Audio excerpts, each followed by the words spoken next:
किसी ने बड़े ही कमाल की बात कही है, मुझे न सताओ इतना कि मैं रूठ जाऊं तुमसे। मुझे अच्छा नहीं लगता अपनी सांसों से जुदा होना। जी हाँ दोस्तों, मैं लेकर आया हूं पति पत्नी की एक जबरदस्त हार्ट टचिंग स्टोरी, जिसको सुनकर आपको समझ में आ जाएगा कि पैसे की ज्यादा भूख भी हमारी जिंदगी को नरक बना देती है।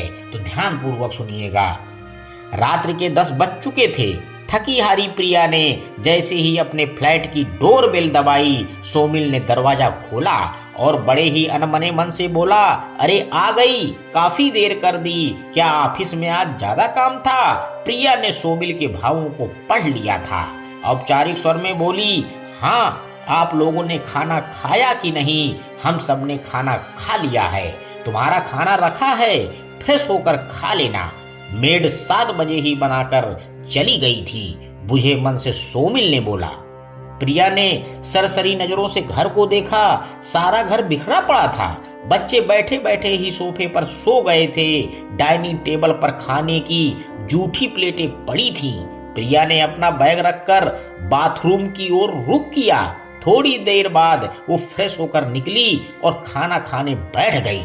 सारा वातावरण मायूस व शांत था। सोमिल अपनी आंखों को पेपर में गड़ाए हुए था। टीवी चालू था पर कोई देख नहीं रहा था। आए दिन प्रिया का देर से घर पहुंचना और सुबह जल्दी निकल जाना एक दिनचर्या सी बन चुकी थी। सोमिल का ऑफिस में आने जाने का समय निश्चित एवं सीमित होने से वो जैसे तैसे घर संभाल पा रहा था। सुबह बच्चों को स्कूल भेजने के बाद स्वयं तैयार होकर ऑफिस पहुंच जाता तथा शाम को 5:30 बजे तक लौटकर फिर से घर संभाल लेता। वैसे शाम तक के लिए एक मेड संगीता भी रख ली थी, जो दोपहर को जब स्कूल से लौटते तो उनको खाना बनाकर खिलाती और उनका भी ध्यान रखती।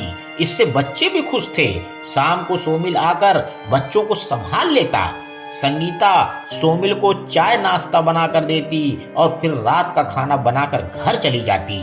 अभी पिछले दिनों जब बच्चों के स्कूल में पेरेंट मीटिंग थी तो बच्चे और सोमिल प्रिया का इंतजार कर रहे थे, किंतु प्रिया नहीं पहुंची। बच्चों का दिल टूट गया और सोमिल को भी बहुत गुस्सा आया, पर क्या करता, सब्र का कड़वा घूंट पी कर रह गया। स्कूल में टीचर ने सोमिल को बच्चों की बिगड़ती हुई परफॉर्मेंस के बारे में बताया तो सोमिल ने टीचर को जल्द ही सब कुछ ठीक हो जाएगा का आश्वासन दे दिया, जबकि वो जानता था कि कुछ ठीक नहीं होने वाला। परिवार की गाड़ी जैसे तैसे चल रही थी, पर प्रिया को तो ये एहसास तक नहीं था कि वो क्या खो रही थी। वो तो यही सोचकर संतुष्ट थी कि सब ठीक चल रहा है। उस पर अपने करियर का भूत सवार था। प्रिया एक आधुनिक और अति महत्वाकांक्षी युवती थी। हमेशा उसके मन में कुछ करने की इच्छा रहती थी। पढ़ाई से फ्री होते ही उसके माता पिता ने उसकी शादी कर दी। शादी के बाद घर की सारी जिम्मेदारी उसके कंधों पर आन पड़ी, क्योंकि सासू मां नहीं थी और ससुर का स्वास्थ्य भी ठीक नहीं रहता था। ससुर के स्वर्गवास के बाद जब बेटी 5 वर्ष की और बेटा 3 वर्ष का हो गया तो प्रिया के मन में दबी कुछ करने की इच्छा ने फिर से जोर मारा। एक दिन उसने अपनी इच्छा सोमिल के सामने जाहिर की तो वो बोला, बच्चे अभी छोटे हैं, इन्हें तुम्हारे साथ की बहुत जरूरत है, थोड़ा संभल जाएं तो फिर कुछ कर लेना। प्रिया कम मानने वाली थी। उसकी जिद के आगे सोमिल को घुटने टेकने पड़े। आनंद फानंद में प्रिया को एक प्राइवेट नौकरी में जॉब मिल गई। प्रिया को नौकरी करते करते 7 महीने हो गए। दिन प्रतिदिन ऑफिस में जैसे जैसे उसका कार्यभार बढ़ता जा रहा था, वैसे वैसे उसके घर लौटने का समय भी बढ़ रहा था।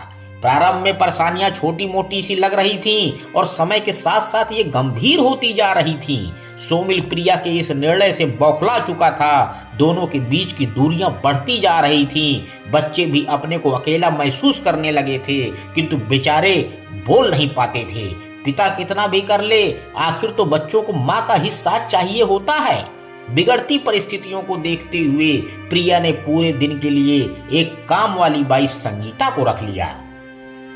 संगीता ने धीरे धीरे घर का काम अपने हाथों में ले लिया और एक परिवार के सदस्य की जगह ले ली। बच्चों ने भी परिस्थितियों से समझौता कर लिया तथा संगीता के अपनेपन को पसंद करने लगे। इधर सोमिल भी प्रिया की बेरुखी की वजह से उसे धीरे धीरे दूर होने लगा। थकी हारी प्रिया ऑफिस से जब घर आती तो सोमिल की भावनाओं को नजरअंदाज कर देती। वो उसके साथ कुछ पल बिताना चाहता था तो उसे बेदर्दी से झिड़क देती। क्या आप भी जब देखो बस अपनी ही पड़ी रहती है, मैं थकी हुई हूँ, थोड़ा तो ख्याल किया करो। सोमिल बेचारा अपना मन महसूस कर रह जाता। अपने कैरियर के मोह में अंधी होकर प्रिया बस आगे बढ़ती ही जा रही थी। प्रिया के उदासीन व्यवहार की वजह से सोमिल अब जब भी घर आता तो संगीता के साथ अपना दुख दर्द बांटता। वो भी एक घर के सदस्य की तरह बड़े धैर्य से सोमिल की बातें सुनती और उसे धीरज बंधाती। उसे खुश रखने के लिए कभी उसके साथ बच्चों की बातें करती तो कभी कोई चुटकुला सुनाती। प्रिया को सोमिल का बदला व्यवहार नजर आ रहा था क्योंकि वह अब उससे ज्यादा बात नहीं करता था, पर अपने काम में वो इतनी मशगूल थी कि उसने इस पर ज्यादा ध्यान देना उचित नहीं समझा। बच्चों का व्यवहार भी उसके प्रति रूखा हो गया था। एक तरफ काम का बढ़ता बोझ और दूसरी तरफ पति और बच्चों की बेरुखी, दोनों ने प्रिया को अंदर से तोड़कर रख दिया। उसका चेहरा जो कभी अच्छा चमकता था मलिन पड़ चुका था। वो ताजगी और चुस्ती जिसके बल पर प्रिया सोमिल को अपने इर्द गिर्द घुमाती थी, रफू चक्कर हो गई थी। जब वो घर लौटती उसके चेहरे पे हवाइयां उड़ी रहती। ऐसा लगता जैसे शरीर में जान नहीं है, फिर भी वो उसे ढकेले जा रही थी। प्रिया को लगने लगा था कि सोमिल कुछ हद तक सही था। उसे जल्दीबाजी में निर्णय नहीं लेना चाहिए था। अपने परिवार को बिखरते हुए देख उसका कलेजा मुंह को आने लगा था, पर फिर उसकी महत्वाकांक्षा उसके विचारों पर हावी हो जाती थी और वो अपने मन को दिलासा देने लगती कि सब ठीक हो जाएगा। आज सुबह से ही प्रिया अच्छा महसूस नहीं कर रही थी, फिर भी अपने कार्य को महत्वता देते हुए जैसे तैसे तैयार होकर ऑफिस पहुंच गई। तबीयत ठीक न होने के कारण प्रिया जल्दी घर आ गई। प्रिया को लगा बच्चे उसे देखकर बहुत खुश होंगे और सोमिल उससे जल्दी आने के कारण पूछेगा, पर ऐसा कुछ नहीं हुआ। बच्चे खेलने में व्यस्त थे और सोमिल संगीता का हंसी मजाक चल रहा था। संगीता ने ही प्रिया से पूछा, क्या हुआ मैडम, आज जल्दी कैसे आ गई? थोड़ा सर में दर्द था इसलिए जल्दी आ गई। तू इतनी जल्दी से मेरे लिए एक चाय बना ला। जी मैडम कहकर संगीता चाय बनाने किचन में चली गई। सोमिल और बच्चों ने प्रिया से कुछ बात नहीं की। चाय पीकर प्रिया सो गई। संगीता रात का खाना बनाकर घर चली गई। तब तक प्रिया की नींद भी खुल गई। इससे पहले कि सोमिल प्रिया से कुछ पूछता वो ही उस पर चिल्लाते हुए बोली, सोमिल तुम्हारे लिए मुझसे भी ज्यादा काम वाली इम्पोर्टेंट हो गई है। उसके साथ तुम हंस हंस कर बातें कर रहे थे और मेरे से मेरा हाल तक नहीं पूछा। प्रिया ने सोचा सोमिल सॉरी बोलेगा, गिड़गिड़ाएगा, ऐसा कुछ नहीं हुआ। उल्टा वो प्रिया को दो टूक उत्तर देते हुए बोला, वैसे मुझे अपने चरित्र का प्रमाण पत्र देने की जरूरत नहीं है, पर इतना जरूर कहूंगा कि जो भी कुछ हो रहा है उसके लिए सिर्फ और सिर्फ तुम ही जिम्मेदार हो। सोमिल का जवाब सुनकर प्रिया अवाक सी रह गई और अपने सपने में ही ऐसे उत्तर की कल्पना नहीं की थी। इसके बाद सोमिल और प्रिया ने एक दूसरे से कोई बात नहीं की। रात को सोमिल तो सो गया, पर प्रिया की आंखों में नींद मानो कोसों दूर चली गई थी। सोमिल के शब्द, इन सब के लिए तुम ही जिम्मेदार हो, रह रहकर उसके कानों में गूंज रहे थे। सारे दृश्य उसकी आंखों के आगे से एक फिल्म की भांति निकल गए। सोमिल का वो प्रणय निवेदन करना और उसका सोमिल की भावनाओं की अवहेलना करना, अंततः प्रिया को बोध हो गया कि उसकी मंजिल ऑफिस नहीं घर है। उसे अपने घर परिवार संभालना है, न कि चंद रुपयों और झूठी पद प्रतिष्ठा के पीछे भागना। जब सब्र का बांध टूट गया तो वो खूब रोई। रोते रोते कब उसकी आंख लग गई पता ही नहीं चला। सुबह जब आंख खुली तो देखा सोमिल हाथ में चाय का कप लिए उसके पास खड़ा था। उसने कल की घटना व व्यवहार के लिए उससे माफी मांगी और बोला, आज ऑफिस नहीं जाना क्या?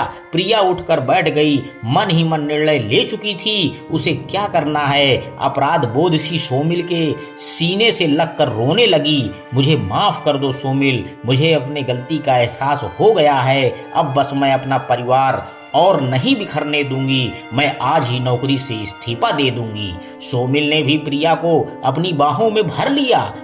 पल भर में सारे गिले शिकवे दूर हो गए। इस तरह प्रिया लौट आई अपने टूटते हुए रिश्तों को बचाने के लिए। आपने उस आसिया को संवारने को जो उसकी एक नादानी से बिखरने लगा था। सच, महत्वाकांक्षी होना अच्छा है, किंतु परिवार की खुशियों की बलि चढ़ाकर अपनी महत्वाकांक्षा पूरी करना उचित नहीं है। दोस्तों, इस छोटी सी कहानी से हमें सीख क्या मिलती है? हम सफर प्यार करने वाला होना चाहिए था। पैसा तो हर कोई कमा लेता है।